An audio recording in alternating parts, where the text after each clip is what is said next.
아버지 이제 혼자 계시기 힘드시죠? 저희와 함께 사시면 어떨까요?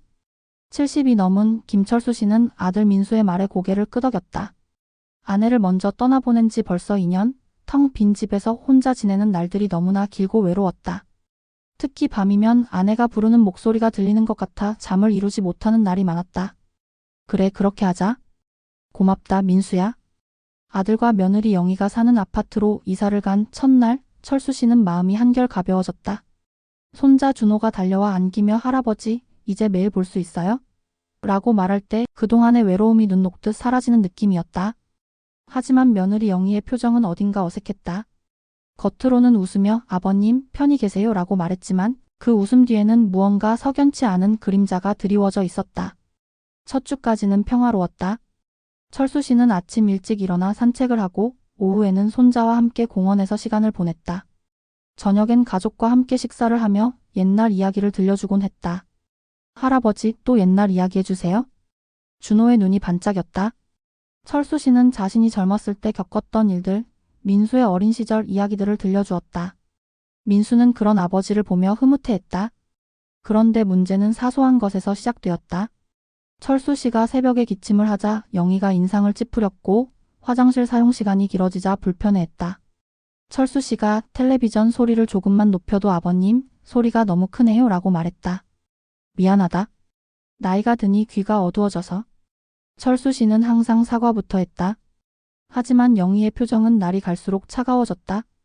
특히 철수 씨가 친구들과 전화를 할 때면 노골적으로 불쾌한 표정을 지었다. 아버님이 오시고 나서 전기세, 가스비가 많이 나와요? 영희가 민수에게 속삭이는 소리가 들렸다. 그리고 음식 냄새도 많이 나고요? 아무래도 불편해요? 철수 씨는 모른 척했지만 가슴이 답답해졌다. 자신 때문에 이 집에 불화가 생기는 건 아닌지 걱정이 되기 시작했다. 한 달이 지나자 영희의 불만은 더욱 노골화되었다. 철수 씨가 조금만 기침을 해도 과장되게 인상을 찌푸렸고 식사 시간에도 아버님, 짜게 드시면 건강에 안 좋아요 라며 핀잔을 주었다. 영희야, 아버지께서 평생 그렇게 드셔오신 건데. 민수가 조심스럽게 말했지만 영희는 냉소적으로 웃었다. 그래서 지금 혈압이 높으신 거 아니에요? 우리가 관리를 해드려야죠. 하지만 영희의 진짜 속마음은 따로 있었다. 그녀는 절친한 친구 수진과에 전화해서 본심을 털어놓았다. 수진아, 나 정말 미치겠어. 시아버지가 우리 집에 오시고 나서부터 내 생활이 완전히 엉망이야. 그래도 효부라는 소리 듣잖아. 참아. 효부는 무슨. 내가 언제까지 남의 아버지 모셔야 해? 그것도 우리 집에서? 사실 말이야. 영희의 목소리가 낮아졌다. 이 집이 시아버지 명의거든. 나중에 뭔가 문제 생기면 우리가 쫓겨날 수도 있어. 이것이 영희의 진짜 고민이었다. 집이 시아버지 명의라는 사실이 늘 마음에 걸렸다. 혹시나 나중에 상속 문제로 복잡해지면 어떻게 할까? 차라리 시아버지가 요양원에라도 가시면 집도 안전하게 자신들 것이 될 텐데. 민수 오빠는 뭐라고 해? 그게 문제야.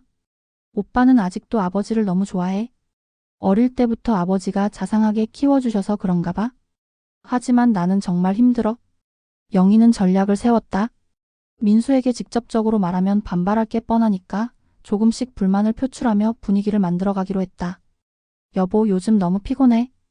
영희가 한숨을 쉬며 말했다. 아버님 식사 따로 해드리고 빨래도 늘었고. 그리고 준호도 할아버지한테만 매달려서 나는 뭔가 소외받는 느낌이야. 고생이 많다. 조금만 참아줘. 언제까지 참아야 해? 다른 집들은 요양원 보내던데. 아버님도 또래 어르신들과 함께 계시면 더 즐거우실 텐데. 민수는 답하지 않았지만 영희의 말이 마음 한구석에 자리 잡기 시작했다. 아내가 힘들어하는 모습을 보니 마음이 편치 않았다. 영희는 계속해서 작은 불만들을 쌓아갔다. 철수 씨가 조금만 소리를 내도 아버님 때문에 잠을 못 잤어요. 친구가 놀러와도 아버님 계셔서 자유롭게 이야기도 못해요 라고 투덜댔다. 그리고 결정적으로 영희는 눈물까지 보였다. 여보, 나 정말 우울해요. 내 집인데 내 집 같지가 않아요? 영희의 계속되는 불만에 민수도 점점 마음이 흔들리기 시작했다. 아버지에 대한 사랑과 존경심은 여전했지만 아내가 힘들어하는 모습을 보니 가슴이 아팠다. 아버지, 정말 죄송하지만 한번 생각해 볼 게 있어요? 어느 저녁 민수가 조심스럽게 운을 뺐다. 철수 씨는 무언가 심상치 않은 분위기를 감지했다. 무슨 이야기인지 해봐라. 사실은 영희가 요즘 너무 힘들어해요. 아버지를 모시는 게 물론 당연한 일이지만 영희 건강도 걱정이 되고. 철수 씨의 표정이 굳어졌다. 이미 예상했던 이야기였지만 막상 아들의 입에서 나오니 마음이 무너져 내렸다. 그래서? 아버지도 이제 요양원 가시는 게 편하지 않을까? 생각해봤어요? 좋은 곳으로 알아보겠습니다. 물론 자주 찾아뵐게요. 순간 철수 씨의 머릿속이 하얘졌다. 자신이 평생을 바쳐 키운 아들이, 그 아들이 자신을 버리겠다고 말하고 있었다. 아내가 세상을 떠날 때 민수만큼은 우리 편이야 라고 했던 말이 떠올랐다. 아버지 말씀 안 하시네요? 그래. 철수 씨는 겨우 한마디를 꺾어냈다. 더 이상 무슨 말을 해야 할지 몰랐다. 그날 밤부터 철수 씨의 행동이 달라졌다. 평소보다 더 조용해졌고 식사 시간에도 말이 없었다. 손자 준호가 할아버지 왜 말씀을 안 하세요? 라고 물어도 쓸쓸하게 웃기만 했다. 며칠 후 철수 씨는 민수를 불렀다. 민수야, 그동안 고마웠다. 아버지 왜 갑자기 그런 말씀을? 아니다. 정말 고마웠어. 너희들 덕분에 외로움도 많이 덜었고. 철수 씨의 목소리가 떨렸다. 이제 나도 내 갈 길을 가야겠다. 아버지? 요양원은 굳이 안 가겠다. 내가 알아서 할 테니까 걱정 마라. 다음 날 새벽, 철수 씨는 간단한 짐만 챙겨 집을 나섰다. 현관문을 나서기 전 잠든 손자의 얼굴을 한 번 더 바라봤다. 그리고 조용히 문을 닫았다. 아버지가 나가셨어요? 영희가 물었을 때 민수는 고개를 끄덕였다. 집 열쇠도 두고 가셨고 연락도 안 받으시네. 영희는 속으로 안도했다. 드디어 자신만의 공간을 되찾았다는 생각에 마음이 가벼워졌다. 그리고 가장 중요한 건 이제 이 집이 완전히 자신들 것이나 마찬가지라는 점이었다. 참 좋으신 분이야. 집까지 남겨두고 가시다니. 영희가 혼잣말처럼 중얼거렸다. 철수 씨가 집을 나간 지 일주일이 지났다. 민수는 몇 번 전화를 걸었지만 연결되지 않았고 아버지의 친구들에게 연락해봐도 행방을 아는 사람이 없었다. 걱정 마, 여보.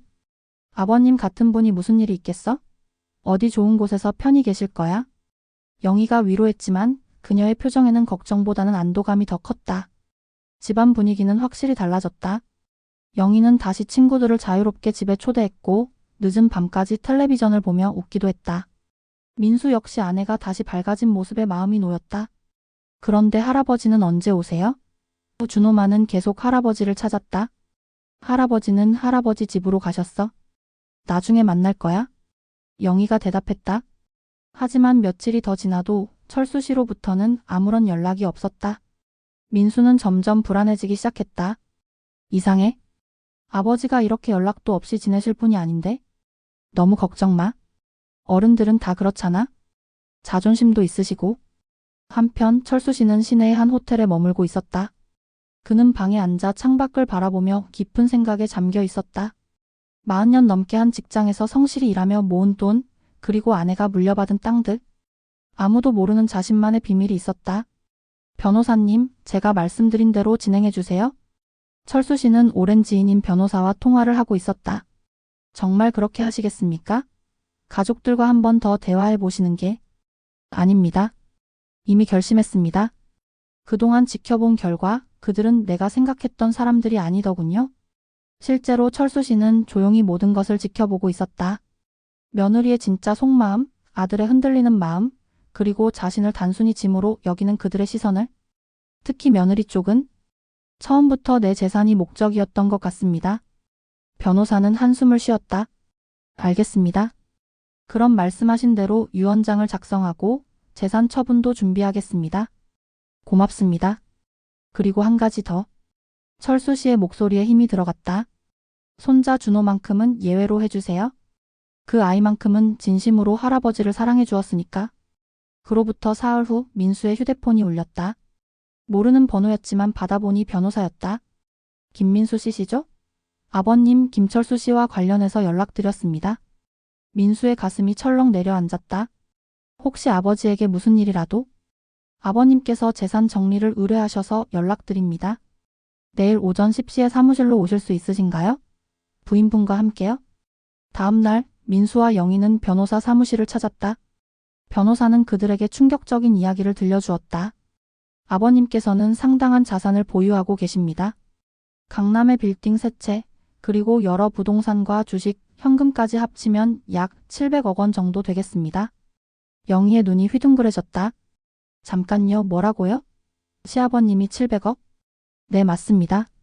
그런데 아버님께서 이 모든 재산을 사회복지단체와 장학재단에 기부하시겠다고 하시네요. 단, 손자분께는 10억 원을 별도로 신탁으로 관리하여 성인이 된 후 지급하라고 하셨습니다. 그럼 우리는? 민수가 떨리는 목소리로 물었다. 아버님 말씀이 진정한 효심을 보여준 자녀에게만 유산을 남기고 싶다고 하셨습니다. 그런데 변호사가 서류를 넘기며 말했다. 아버님께서 그동안의 상황을 상세히 기록해 두셨더라고요. 변호사가 읽어주는 기록에는 영희의 모든 불평과 불만, 그리고 민수가 요양원 이야기를 꺼낸 것까지 정확히 적혀 있었다. 아, 그리고 현재 살고 계신 집도 아버님 명의입니다. 이것도 함께 처분 예정이시고요. 영희는 얼굴이 창백해졌다. 아니, 그럼 우리는 어떻게 해요? 집도 없어지고 돈도 없으면? 아버님께서는 진짜 효심이 무엇인지 깨달으면 언제든 연락하라고 하셨습니다. 그날 저녁, 집으로 돌아온 민수와 영희는 말없이 앉아 있었다. 평생을 단순한 연금 생활자로만 여겼던 시아버지가 실제로는 거대한 자산가였다는 사실, 그리고 자신들의 모든 행동이 감시받고 있었다는 충격. 여보, 우리가 정말 잘못했나? 민수가 중얼거렸다. 영희는 대답할 수 없었다. 자신이 그토록 원했던 시아버지 없는 집을 얻었지만 그 대가가 이토록 클 줄은 몰랐다. 한편 철수 씨는 새로 마련한 작은 아파트에서 평화로운 저녁을 보내고 있었다. 창밖으로 보이는 석양을 바라보며 쓸쓸하지만 홀가분한 미소를 지었다. 당신 이제야 진짜 자유로워졌소. 돌아가신 아내의 사진을 대고 말했다. 며칠 후 준호가 새 주소를 수소문해서 할아버지를 찾아왔다. 철수 씨는 손자를 꽉 안아주며 눈물을 흘렸다. 할아버지 왜 혼자 계세요? 집에 같이 가요? 준호야, 할아버지는 이제 여기서 살 거야. 하지만 준호는 언제든 놀러 올 수 있어. 그리고 철수 씨는 손자에게 많은 진실을 말해주었다. 자신이 얼마나 많은 재산을 가지고 있는지, 그리고 그 재산을 어떻게 사용할 계획인지. 하지만 할아버지, 아빠랑 엄마는 어떻게 해요? 그들이 진짜 뉘우치고 찾아온다면? 그때 생각해보자. 철수 씨는 창밖을 바라보며 씩 웃었다. 돈으로 인한 가족의 진짜 모습을 확인한 지금 그는 오히려 홀가분했다. 남은 인생은 진짜 의미 있는 일에 써야겠다고 다짐했다.